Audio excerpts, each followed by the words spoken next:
नमस्कार, आप देख रहे हैं खबर दोपहर और मैं हूं आपके साथ विभा उपाध्याय। केंद्रीय मंत्री स्मृति ईरानी ने कांग्रेस पर राष्ट्रपति द्रौपदी मुर्मू का अपमान करने का आरोप लगाया है। आज सदन की कार्रवाई शुरू होते ही बीजेपी ने आरोप लगाया कि कांग्रेस के सांसद अधीर रंजन चौधरी ने राष्ट्रपति द्रौपदी मुर्मू को राष्ट्रपत्नी कहकर संबोधित करके उनका अपमान किया है। बीजेपी सांसद स्मृति ईरानी बेहद गुस्से में नजर आ रही थी। उन्होंने सीधे कांग्रेस अध्यक्ष सोनिया गांधी को निशाने पर ले लिया और माफी की मांग कर डाली। स्मृति ने कांग्रेस को गरीब और महिला विरोधी करार दिया। करना देता सदन द्वारा अध्यक्ष महोदय मूल्यविहीन, संस्कारविहीन राजनीति का प्रतीक है। जिस औरत ने पंचायत से लेकर पार्लियामेंट तक सम्मान के साथ इस देश की सेवा की, तुम्हारे पुरुष नेता सड़क पर उसका अपमान करते हैं। क्या आदरणीय नरेंद्र भाई मोदी ने 75 साल की आजादी में पहली बार एक गरीब आदिवासी महिला को राष्ट्रपति पद का उम्मीदवार बनाया। राष्ट्रपति पद का उम्मीदवार बनते ही द्रौपदी मुर्मू कांग्रेस पार्टी की घृणा का केंद्र बनी। कांग्रेस के पुरुष नेताओं ने द्रौपदी मुर्मू को कठपुतली कहा। कांग्रेस के घृणित कार्य करने वाले पुरुष नेताओं ने द्रौपदी को अमंगल का प्रतीक कहा। वहीं इस पूरे मामले को लेकर जब कांग्रेस अध्यक्ष सोनिया गांधी से सवाल पूछा गया तो उन्होंने कहा कि उनके सांसद ने पहले ही इस मामले पर माफी मांग ली है। जवाब के दौरान सोनिया गांधी काफी गुस्से में दिखाई दे रही थी। Ma'am, will you ask Adil to apologize? He has already apologized. Ma'am, will you ask Adil to apologize? He has already apologized. Ma'am, will you ask Adil to apologize? He has already apologized. वहीं कांग्रेस सांसद अधीर रंजन चौधरी ने भी कहा कि वो अपने बयान पर खेद जता चुके हैं और जरूरत पड़ी तो वे राष्ट्रपति से मिलकर माफी मांग लेंगे। माफी मांगने के बाद कहा, मैंने कहा चूक हो सकता है। अगर राष्ट्रपति जी को बुरा लगा मैं खुद राष्ट्रपति से मिलकर माफी मांगूंगा जरूरत पड़े तो। लेकिन ये पाखंडी के साथ, ये पाखंडी के पास क्यों है इतना माफी मांगने की बात आते हैं? मैं तो कुछ किया नहीं है, गलती एक एरर हुआ है, चूक हुआ है। बीजेपी की तरफ से पटना में संयुक्त मोर्चा राष्ट्रीय कार्यकारिणी की बैठक आयोजित की गई है और यह बैठक 30 और 31 जुलाई को आयोजित है। इस बैठक में केंद्रीय गृह मंत्री अमित शाह के साथ बीजेपी के राष्ट्रीय अध्यक्ष जेपी नड्डा समेत कई बड़े नेता यहां शामिल हो रहे हैं और इस कार्यक्रम को लेकर पटना को पूरी तरह से होर्डिंग और बैनर से पाट दिया गया। ये तस्वीरें जो आप इस वक्त देख रहे हैं ये राजधानी पटना के चौक चौराहों और पार्टी दफ्तर के आसपास की हैं और देखिए कैसे होर्डिंग और बैनर पोस्टर के साथ ये पूरा इलाका पटा हुआ है। डाक बंगला चौराहे पर भव्य तोरण द्वार बनाए गए हैं जिसका जायजा लिया संवाददाता अमित कुमार ने। बीजेपी की राष्ट्रीय कार्यकारिणी की बैठक जो है वो पटना में आहूत की गई है। संयुक्त मोर्चा राष्ट्रीय कार्यकारिणी की ये जो बैठक है 30 और 31 जुलाई को बुलाई गई है। इसमें देश के गृह मंत्री अमित शाह जो हैं वो भी शामिल होने आ रहे हैं। भाजपा के जो राष्ट्रीय अध्यक्ष हैं जेपी नड्डा वो भी शामिल होने आ रहे हैं और बताते चलें कि जो युवा मोर्चा है भाजपा के उसके राष्ट्रीय अध्यक्ष तेजस्वी सूर्या जो है वो पटना पहुंच भी चुके हैं। तो देख सकते हैं कि यहाँ पटना का ये हृदय स्थली है डाक बंगला चौराहा, जहाँ पे ये तोरण द्वार जो है वो बनाया जा रहा है। भव्य तोरण द्वार जो है वो बनाया गया है जिसमें साफ तौर पे लिखा है कि भारतीय जनता पार्टी संयुक्त मोर्चा राष्ट्रीय कार्यकारिणी में आए सभी प्रतिनिधियों का पाटलिपुत्र की धरती पर स्वागत और अभिनंदन जो है वो किया जा रहा है। तो यहाँ देखिए पूरे शहर को अगर हम बात करें तो इस तरह से होर्डिंग बैनर से पाट दिया गया है। चप्पे चप्पे पे जो तस्वीर जो है वो लगाई गई है और यहाँ पे देख सकते हैं कि जो भारतीय जनता पार्टी संयुक्त मोर्चा राष्ट्रीय कार्यकारिणी में आए सभी प्रतिनिधियों का स्वागत जो है वो जीवेश कुमार जो है मंत्री श्रम संसाधन विभाग के वो भी कर रहे हैं। पथ निर्माण मंत्री नितिन नवीन जो है वो भी कर रहे हैं। उसके साथ साथ तमाम जो नेता हैं बड़े चेहरे जो हैं वो अपने प्रतिनिधियों का स्वागत कर रहे हैं और बताते चले कि आज और कल 2 दिनों तक जो है भाजपा के कई बड़े जो चेहरे हैं वो विधानसभा में, बिहार में जो 243 विधानसभा है वहाँ पे रात्रि प्रवास करेंगे, वहाँ के लोगों से बात करेंगे और बिहार किस तरह से आगे बढ़ रहा है और क्या कुछ बेहतर होना चाहिए बिहार के विकास के लिए, तो इसको लेकर के बात करेंगे। और उसके बाद 31 जुलाई को अमित शाह जो है वो अपने प्रतिनिधियों को संबोधन करेंगे, बताएंगे कि बिहार को लेकर के भाजपा क्या कुछ रणनीति बना रही है, कैसे देश जो है वो विकास कर रहा है, उसमें बिहार का भी क्या योगदान है और बिहार आगे कैसे विकास करेगा, इसके संदर्भ में जानकारी देंगे। कैमरा पर्सन अजय दुबे के साथ अमित कुमार, न्यूज 18 पटना। तो बीजेपी संयुक्त मोर्चा राष्ट्रीय कार्यकारिणी की बैठक में शामिल होने के लिए बीजेवाईएम के राष्ट्रीय अध्यक्ष तेजस्वी सूर्या आज पटना पहुंचे हुए। पटना एयरपोर्ट पर उनका भव्य स्वागत किया गया। पटना आते ही तेजस्वी सूर्या कांग्रेस और गांधी परिवार पर जमकर बरसते हुए नजर आए। देखिए, कानून इस देश में सबको एक है, पर गांधी परिवार ऐसे समझते हैं कि वो कानून से ऊपर है। आज देश में ये जो परिवारवादी पार्टीज हैं, परिवारवादी पार्टियां अपने आप को कानून के ऊपर समझते हैं और ये लोकतंत्र का भी एक विरोधी है। इसलिए मैं ये जो नाटक हो रहा है कांग्रेस पार्टी का, धरना प्रदर्शन करना, ट्रेन रोकना, ये सब दिखाते हैं कि वो लोकतंत्र पे भी विश्वास नहीं करता है, देश के जुडिशियल सिस्टम पर भी इनका विश्वास नहीं है। And this is the real DNA of the Congress party. तो पटना में तेजस्वी सूर्या ने बिहार सरकार से पीएफआई पर बैन लगाने तक की मांग कर दी और कहा कि देश में उन्माद फैलाने वाले सभी संगठनों पर प्रतिबंध लगना चाहिए। ऐसे जो भी आतंकवादी, अगलावादी संगठन है, तीव्रवादी संगठन है, इन सभी संगठनों के खिलाफ हमारी सरकार, वो बिहार में हो, कर्नाटका में हो या देश में हो, जीरो टॉलरेंस हमारा नीति है। We will take strict action against any sort of fundamental. PFI पर बैन होना चाहिए बिहार में। सिर्फ पीएफआई ही नहीं, ऐसे जो भी इस्लामिक रेडिकलिस्ट ऑर्गेनाइजेशंस है जो जनता के बीच में एक तीव्रवादी, अगलावादी चिंतन वो करते हैं, there must be strict action, there will be strict action against all. संसद में उठाएंगे इस मसले को आप बैन के लिए? ये बैन का बात हो या इसके ऊपर कठिन कार्रवाई का बात हो, I am going to repeat, there is zero tolerance for this kind of extremism. Bihar में गंगा पर एक और पुल बनने का रास्ता साफ हो गया है। पुल निर्माण कार्य के लिए टेंडर का काम बुधवार को पूरा कर लिया गया। बिहार के पथ निर्माण मंत्री नितिन नवीन ने न्यूज 18 से बातचीत में बताया कि ये पुल शेरपुर से दिघवारा तक बनाया जाएगा। इस पुल के बनने से पटना रिंग रोड के कार्य में गति आएगी। जो हम लोग की प्रतीक्षा थी कि गंगा पे एक और ब्रिज हम लोग को शेरपुर दिघवारा के रूप में मिले, और मुझे इस बात को बताते हुए खुशी है, करीब 5,000 करोड़ की योजना का शेरपुर दिघवारा ब्रिज का कल एनएचआई ने टेंडर कर दिया। और इस ब्रिज से जो पटना रिंग रोड का जो अलाइनमेंट था, जो गंगा के एक अलाइनमेंट को हम लोग कच्ची दरगाह बिदुपुर से जोड़ रहे थे, उसका दूसरा अलाइनमेंट जो गंगा से जुड़ रहा था पटना रिंग रोड का, वो शेरपुर दिघवारा था। और अभी पटना रिंग रोड के अंतर्गत शेरपुर दिघवारा का भी टेंडर कल हो गया है। इससे कहीं ना कहीं जो बिहार में उत्तर बिहार और दक्षिण बिहार कनेक्टिविटी और पटना का जो विस्तार, इसको इस रूप में हम लोग देख सकते हैं। और बड़ी खबर इस वक्त बांका से आ रही है, जहां पीएफआई से जुड़े हुए 4 लोगों को गिरफ्तार किया गया है। इनके पास से भारी मात्रा में जेलेटिन की बरामदगी की गई है। कई आपत्तिजनक सामान भी इनके पास से बरामद हुए हैं। तो पीएफआई के 4 लोगों को गिरफ्तार किया गया है, जिनके पास से भारी मात्रा में जेलेटिन बरामद की गई है। साथ ही साथ कई आपत्तिजनक सामान को भी बरामद किया गया है। झारखंड क्षेत्र से जुड़े हुए थे ये चारों लोग, और एसपी ने गिरफ्तारी की पुष्टि भी कर दी है।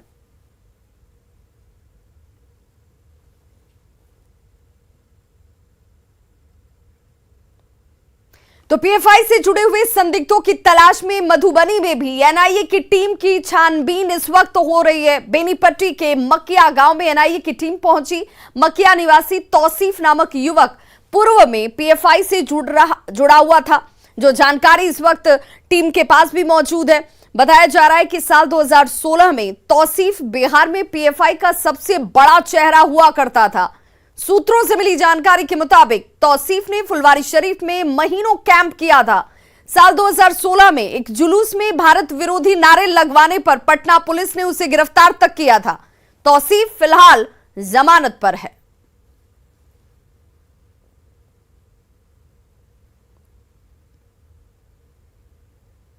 पश्चिम बंगाल की चर्चित एसएससी शिक्षक भर्ती घोटाले में ममता सरकार के मंत्री पार्थ चटर्जी और उनके सहयोगियों पर शिकंजा कसता जा रहा है। आज ईडी की टीम ने अर्पिता मुखर्जी के दूसरे फ्लैट से 27 करोड़ 9 लाख रुपए कैश जब्त किए हैं। ये तस्वीरें आपके आंखों को चौंधिया देंगी, क्योंकि ये सारी की सारी रकम किसी बैंक के लॉकर की आप नहीं देख रहे हैं। ये अर्पिता मुखर्जी के दूसरे फ्लैट से बरामद की गई है। ईडी की टीम ने यहां से 4 करोड़ 31 लाख के गहने जब्त किए हैं। दूसरी तस्वीर आपके सामने उन गहनों की जिनकी करोड़ों में कीमत है। 10 ट्रंक ईडी की टीम को मंगाना पड़ता है, जिनमें भरकर ईडी के अधिकारी अर्पिता मुखर्जी के दूसरे घर से पैसे लेकर बाहर निकले। दरअसल ईडी की टीम सुबह बिलगजरिया के रथला इलाके में स्थित लग्जरी अपार्टमेंट में पहुंची। फ्लैट का दरवाजा बंद था, इसकी वजह से अंदर ये टीम नहीं जा पा रही थी। ईडी की टीम ने सेंध लगाकर अंदर दाखिल होने की कार्रवाई शुरू की और इसके बाद ये तमाम कैश और जेवरात जब्त किए गए।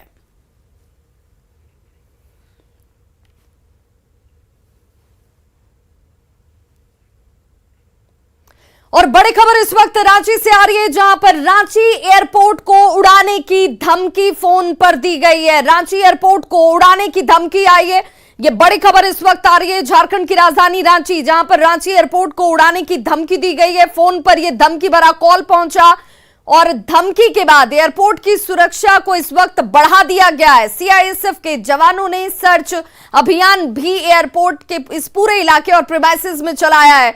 एयरपोर्ट के चप्पे चप्पे की तलाशी ली गई। एयरपोर्ट अथॉरिटी इस वक्त इस पूरे मामले को लेकर कुछ भी बोलने को तैयार नहीं है। सूत्रों के हवाले से यह बड़ी खबर, लेकिन जरूर जहां पर रांची एयरपोर्ट को उड़ाने की धमकी भरा फोन कॉल आता है, जिसके बाद सीआईएसएफ की तरफ से चौकसी को बढ़ा दिया गया है। पूरे प्रीमाइसेस की जांच की गई, छानबीन की गई है, लेकिन एयरपोर्ट अथॉरिटी की तरफ से इस पूरे विषय पर किसी तरह की कोई जानकारी नहीं दी जा रही है। तो यह बड़ी खबर, रांची एयरपोर्ट को उड़ाने की धमकी भरा कॉल आया और संवाददाता अविनाश हमारे साथ इस वक्त फोन लाइन पर ज्यादा जानकारी के साथ जुड़ गया। अविनाश, किस वक्त ये फोन कॉल आता है और अब इस वक्त किस तरह के सुरक्षा इंतजाम दिख रहे हैं? नहीं, देखिए, जो जानकारी आ रही है उसके मुताबिक एक कॉल यहाँ रांची एयरपोर्ट के किसी अधिकारी को आया है और उसमें ये कहा गया है कि एयरपोर्ट को उड़ा दिया जाएगा। इस तरह की एक जानकारी मिल रही है। अगर हम इस जानकारी के बाद की अगर हम तस्वीरों को अगर देखें, यहाँ रांची एयरपोर्ट पर जो स्थिति देखने को मिली और जो मैंने देखा, जो हमने कैद किया, हम अपने दर्शकों को भी दिखाएंगे, उसमें पूरे एयरपोर्ट के अलग अलग इलाकों की अगर हम बात करें तो चप्पे चप्पे की तलाशी ली गई। सीआईएसएफ के जवान लगातार सर्च अभियान यहाँ चला रहे हैं। जब हमने यहाँ के डायरेक्टर से संपर्क किया और जब हमने ये जानना चाहा तो उन्होंने कुछ भी बताने से इनकार कर दिया और उन्होंने फोन काट दिया, ये कहते हुए कि वो अभी मीटिंग में बिजी हैं। लेकिन जब हम सवाल करते रहे तब भी वो नहीं कह रहे हैं। इसका मतलब साफ तौर पर है कि कहीं ना कहीं कोई बात जरूर है। इसलिए हम कह रहे हैं कि इस तरह की एक सूचना जरूर आ रही है। अब तक जो रांची एयरपोर्ट के जो अथॉरिटी जो इंचार्ज हैं, जो डायरेक्टर हैं, अविनाश, कितनी बड़ी चिंता इस वक्त अगर इस तरह के फोन कॉल पहुंचते हैं, आते हैं, हालांकि एयरपोर्ट अथॉरिटी से लेकर कुछ भले बोलने को तैयार ना हो, लेकिन आम दिनों की तुलना में अगर चौकसी बढ़ाई गई, छानबीन की जा रही है, तो कहीं ना कहीं कुछ तो विषय जरूर है।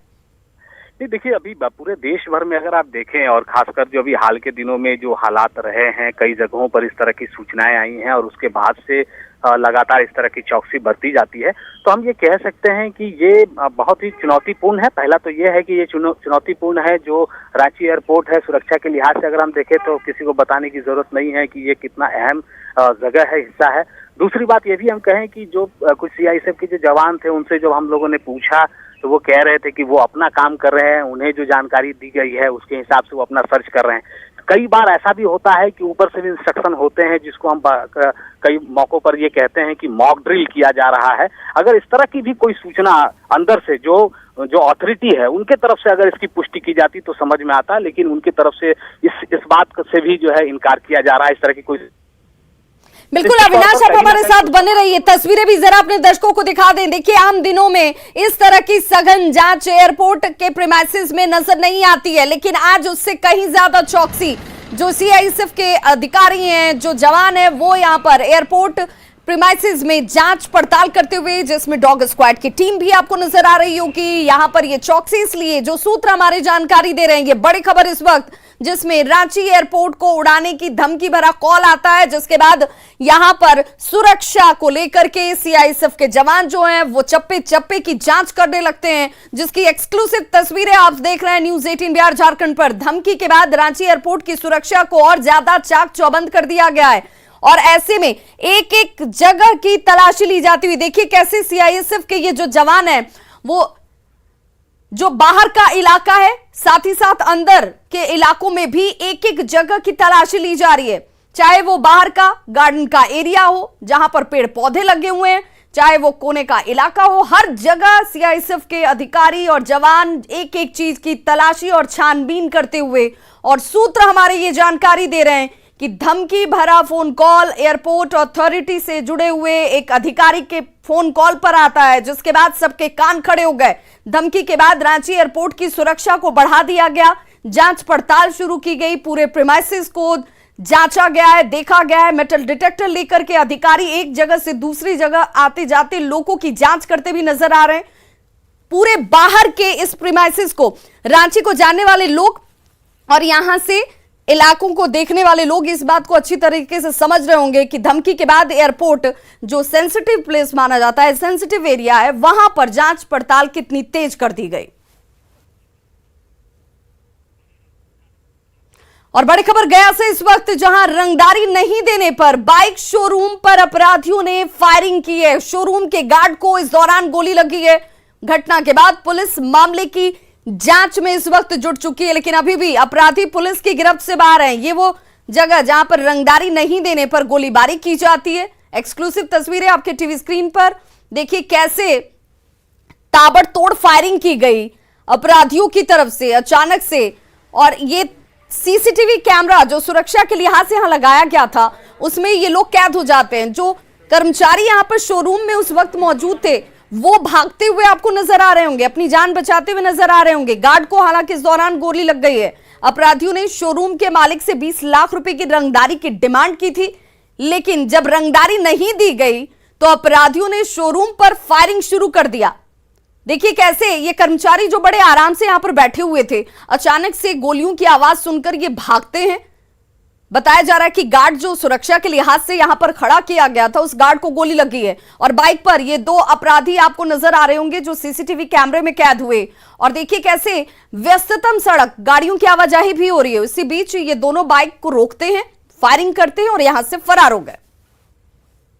गया जिले में अपराधियों के हौसले इस कदर बढ़े हुए हैं कि अगर रंगदारी नहीं दिया जाए तो उसे गोली मारने से भी नहीं चूकते हैं। ताज़ा मामला गया जिले के फतेहपुर का आया है और इस वक्त हम मौजूद है गया जिले के फतेहपुर के नंदरी इंटरप्राइजेज में। यहाँ पर जो है वो बाइक शोरूम है और रंगदारी नहीं देने के बाद जो है तो अपराधी यहाँ पर बाइक सवार आते हैं, नकाबपोश आते हैं और बड़े हैं आराम से यहाँ पर गोली चलाते हैं। गोली चलाने के बाद यहाँ के जो कर्मचारी जो है उसके हाथ में गोली लगी है, नहीं कि उसे कहीं और गोली नहीं लगी थी, नहीं तो इसकी जान भी जा सकती थी। हालांकि इस मामले में घटना के 3 दिन बीत चुके हैं, लेकिन अभी तक पुलिस के द्वारा कोई भी कार्रवाई नहीं की गई। इससे में यहाँ के जो व्यवसायी हैं काफ़ी पुलिस के प्रशासन के खिलाफ नाखुश में हैं। पुलिस इसके ज़्यादा अंदर क्या काम कर रही है तो हमें पता नहीं है। क्या कुछ फोन क्या आया था?